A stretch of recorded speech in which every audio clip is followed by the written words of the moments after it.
Tá, tudo bem. Dado que a gente já sabe que memória pinada, que tem um trade-off, a gente tem noção disso, mas que vale a pena a gente analisar, e que memória pinada, eu citei que ela permite execução assíncrona, como é que a gente aproveita isso? Certo? A gente aproveita isso com o overlap na transferência do host para o device. A gente sabe que a chamada de cópia tradicional é bloqueante. Naquele exemplo que pude ser lá, quando eu copiei da CPU para a GPU, bloqueou ali. Só depois que copiou que o kernel foi executado. Certo? Mas a gente tem uma API assíncrona, que é o CUDA copy async, que é a mesma coisa que o CUDA copy, só que assíncrona. Certo? Ela utiliza memória pinada. Por isso que eu citei antes. Então isso é um pré-requisito para a execução assíncrona, de transferência de host para o device. E também necessita da identificação de um stream. Certo? Eu vou falar o que é um stream. Eu estou falando de overlap, a gente tem duas formas básicas da gente explorar sobreposição de execução. Primeiro, enquanto a memória está sendo transferida para a GPU, enquanto a memória está sendo transferida para a GPU, estou transferindo a memória da CPU para a GPU, vou executar o kernel, por definição, é assíncrono, eu posso ter overlap com cálculo na CPU.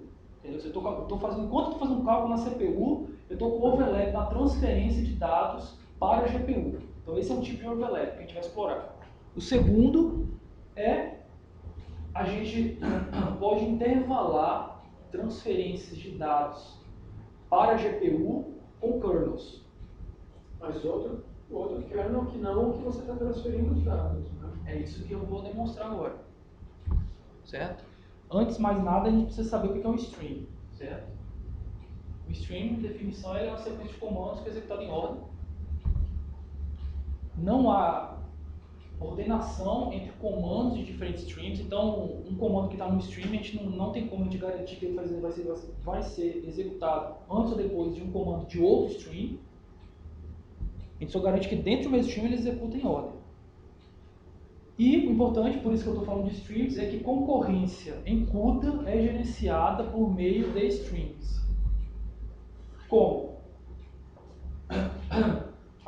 O stream, a gente define, quando a gente utiliza streams, a gente define uma independência entre operações. E, concluindo, como eu já citei, isso possibilita a gente intervalar operações e lançar um kernel enquanto a gente transfere memória. Certo? Então, um exemplo de stream. Né? Aqui eu estou usando a API já assíncrona, estou copiando dados para a GPU. O último argumento ali, eu estou indicando qual é a stream que eu estou usando. Estou usando a stream 0. Estou usando a stream 0. Ninguém mais pode usar para transferir. E estou executando o kernel logo em seguida.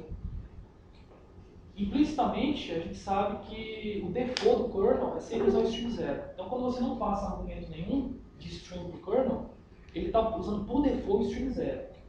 Ou seja, nesse exemplo específico, como tanto o kernel quanto a transferência estão usando o mesmo stream, que é o 0, essa execução ela vai ser sequencial.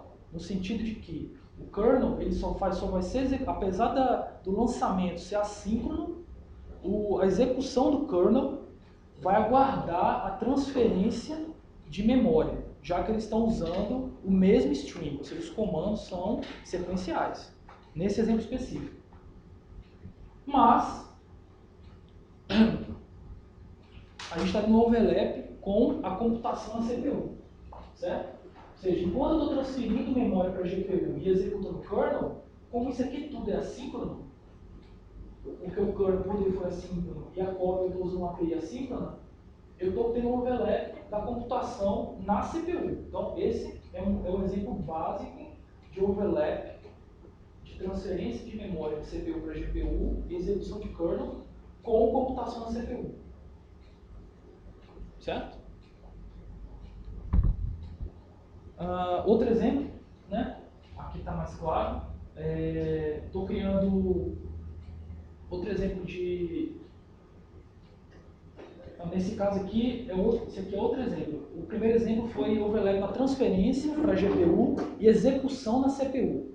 Nesse exemplo, eu vou conseguir, a partir da criação de dois streams diferentes, eu vou conseguir explicitar uma independência nas operações de transferência de dados e de execução de kernel.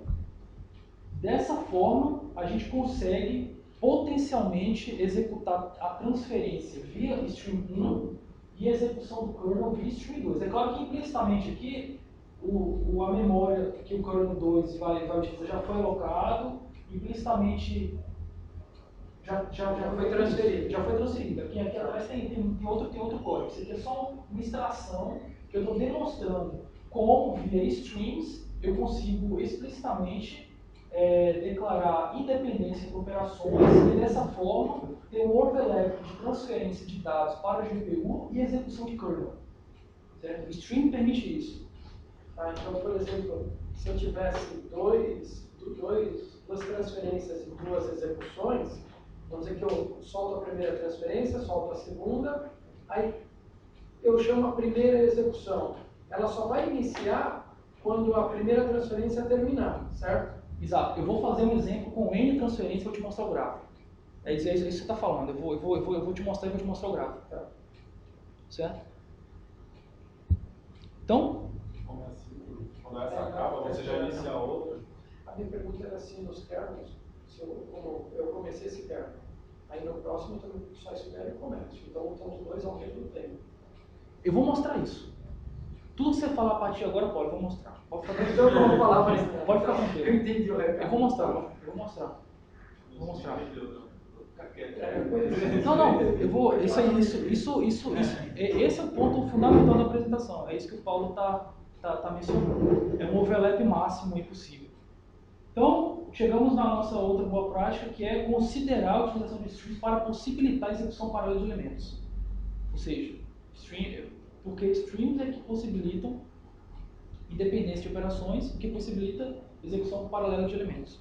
Eu estou associando muito essa história do stream, porque quando você faz a numeração de threads, né? Sim. Você vai lá e lança duas threads, aí cada uma vai... Sim, é como se fosse, exatamente. Tudo que está ali dentro é sequencial, mas não tem nada a ver com o outro. Mas não tem nada a ver com o outro. Isso. E sempre é sincronizado dentro do mesmo stream, né? Sempre é sequencial dentro do mesmo stream. Sincronizado, espera acabar. Isso.